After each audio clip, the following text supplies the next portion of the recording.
lirios, somos rosas, somos lindas mariposas.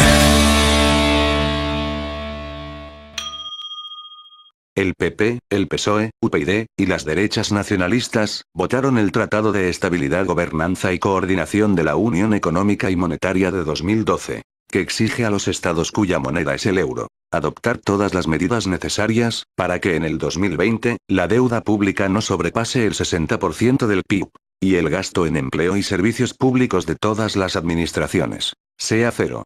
Y para eso, se comprometían a llevar a cabo las reformas legales necesarias al nivel más alto. Introdujeron así el nuevo artículo 135, que declara la prioridad absoluta del pago de la deuda y de sus intereses, por encima de cualquier otra partida de gasto.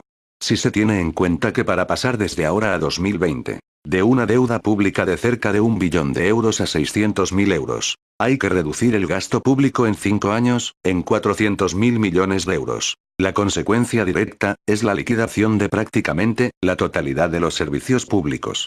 En ningún caso el pueblo ha participado en las decisiones, y sin embargo paga. Pero, ¿de qué deuda estamos hablando? Se trata de la deuda pública, que es la cantidad de dinero, que debe el Estado a los acreedores de quienes recibió dinero, mediante la emisión de pagarés. Ese dinero se pide prestado, bien para realizar grandes inversiones, o para pagos. Porque los ingresos del Estado son inferiores a los gastos. La cantidad prestada ha de ser devuelta en un plazo fijado con un determinado tipo de interés que a su vez es marcado por la prima de riesgo. Y la prima de riesgo, es el interés más alto que se le pide a un país en función de las dudas de los acreedores, acerca de sus posibilidades de recuperar el préstamo.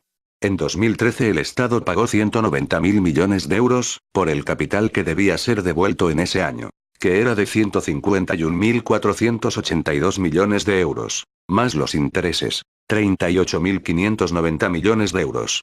Teniendo en cuenta que el PIB del Estado español, que es el valor de la riqueza producida en un año, es aproximadamente 1 billón de euros. Pagamos cada año por la deuda, el 19% de lo que producimos, y casi la mitad del gasto público total. ¿Y cómo se ha generado esa deuda pública? La causa fundamental es la transferencia masiva de fondos públicos, más de 200.000 millones de euros puestos a disposición de la banca privada, con el pretexto de evitar su quiebra por los gobiernos del PSOE y del PP.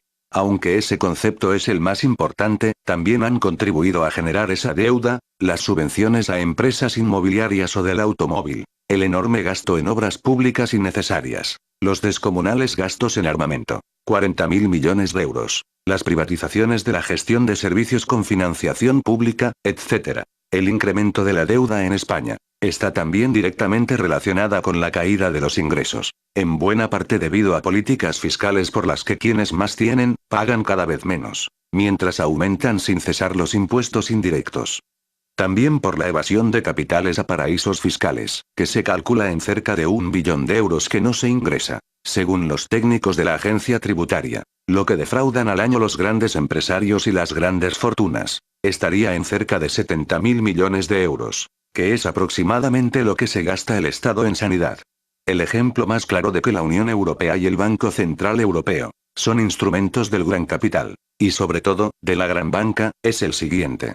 En contra de la lógica más elemental, las normas de la Unión Europea prohíben que el dinero público del Banco Central Europeo, o sea el nuestro, sea prestado a los estados. Ese dinero del Banco Central Europeo solo se presta a los bancos a intereses bajísimos, y después los bancos exigen a los estados intereses del 4, 5 o el 6% por prestarles ese mismo dinero mediante la compra de deuda pública.